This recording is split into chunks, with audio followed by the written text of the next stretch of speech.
Good morning, students. Today I am going to continue the same chapter, Animal Kingdom.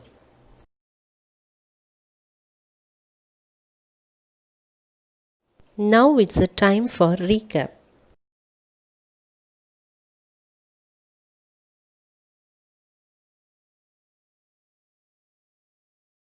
Last week we are discussing about some few topics that are binomial nomenclature, invertebrata, phylum Porifera, phylum Coelenterata, phylum Platyhelminthes, phylum Aschelminthes, phylum Annelida, phylum Arthropoda, phylum Mollusca, phylum Echinodermata, and phylum Chemicardata.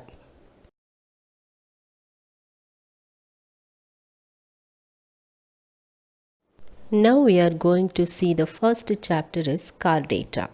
This phylum is probably the most notable phylum, as all human beings and other animals and birds that are known to you fall under this phylum. The most distinguishing character that all animals belonging to this phylum have is the presence of notochord. The chordates are characterized by the presence of notochord, dorsal nerve cord, and paired gill pouches. The phylum Chordata is divided into two groups. The one is Prochordata and Vertebrata.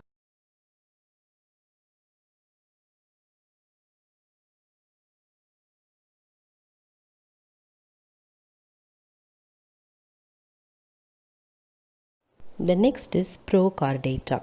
What is Prochordata? The organisms belonging to the Prochordata are generally known as the lower chordates. They don't form a proper taxonomic group and are only classified as such for convenience purposes. However, they do form a major division of chordata. Prochordata is classified into three groups: hemichordata, urochordata, and cephalochordata.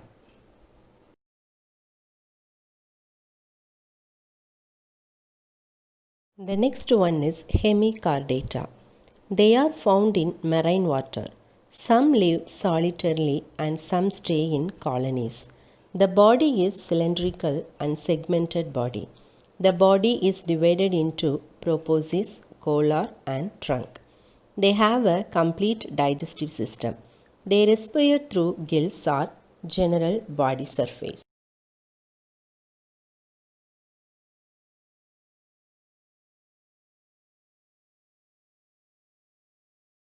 The next one is Urochordata.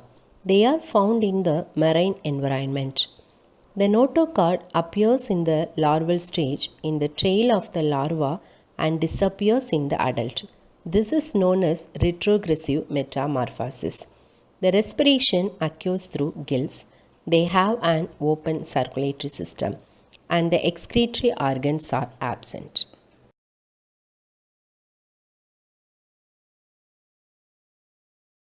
The next phylum is Cephalochordata.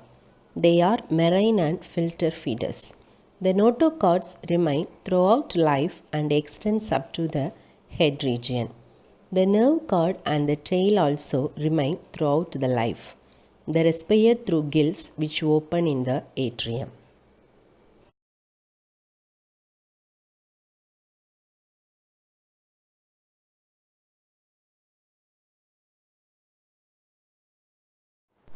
Now let's move on to the next topic is vertebrata. What is vertebrate?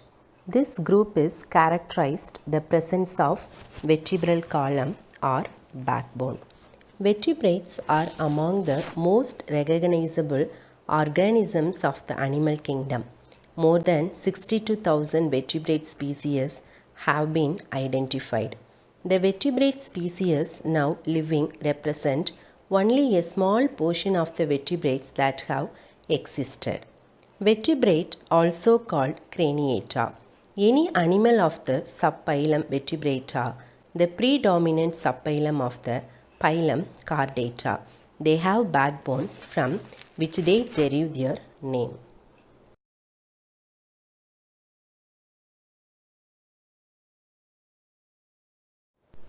Vertebrates are grouped into six classes. The first one is cyclostomata. The body is round and elongated like an eel. The paired fins are absent. No paired appendages. The skin is soft and smooth.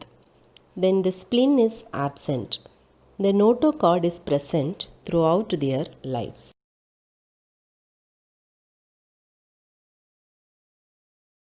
The next class is pisces. They are found in fresh, marine, and brackish water. The body is usually streamlined. Some have a spindle shaped or elongated body.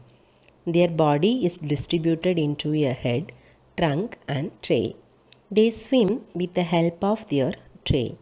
The body is covered with thick seated scales, which helps by providing protection to the internal organelles. The gills help in respiration.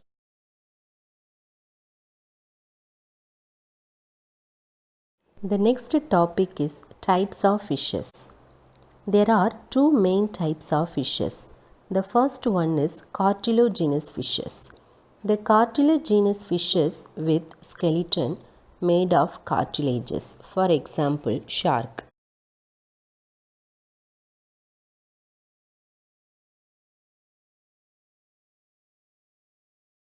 The next type is bony fishes. The bony fishes with skeleton made of bones, for example, carps and mullets.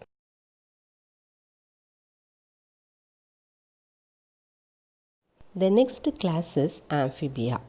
The organisms belonging to the class Amphibia fall under the chordata phylum of the kingdom Animalia. These are multicellular vertebrates that live both on land and water. Some few characteristics of class Amphibia are: their body is divided into head and trunk. The tail may or may not be present. The skin is smooth and rough without any scales, but with glands that make it moist. They have two pairs of limbs for locomotion. They respire through the lungs and skin. The heart is three-chambered. They possess 10 pairs of cranial nerves. The development is indirect with metamorphosis.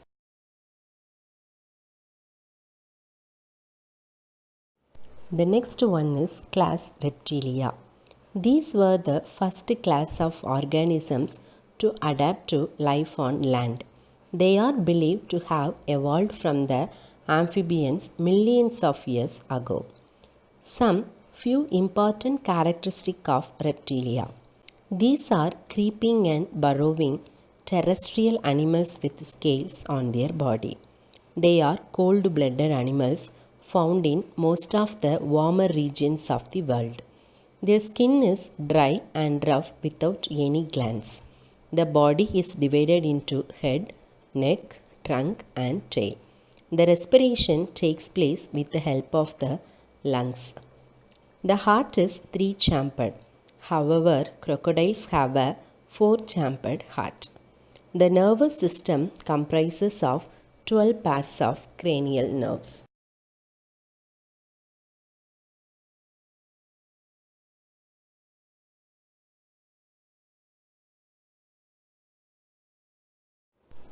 The next one is class Aves.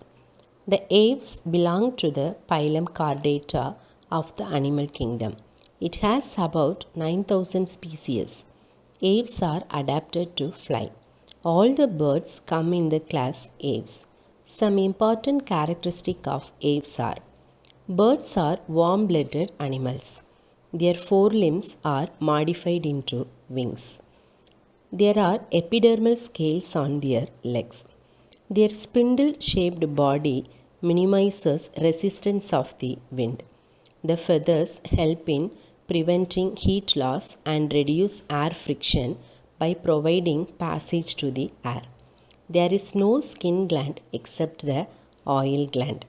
They have spongy and elastic lungs for respiration.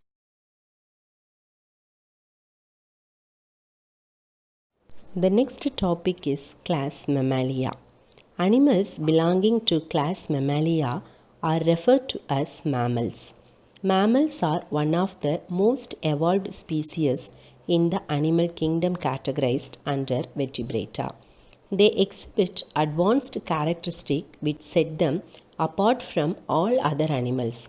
They are characterized by the presence of mammary glands through which they feed their younger ones. Some important characteristics of mammals. Mammals are warm-blooded animals who give birth to their younger ones. They are the most dominant form of animals found in almost all types of habitats. They have mammary glands that help them produce milk to feed their younger ones. They are heterodont, possess different types of teeth. The trunk is divided into thorax and abdomen. The mammals respire through lungs. The brain is well developed, divided into cerebrum, cerebellum, and medulla. The first chapter, Animal Kingdom lesson, is over. I hope you all understood this chapter. If you have any doubt, please text me. Thank you, children. Have a nice day.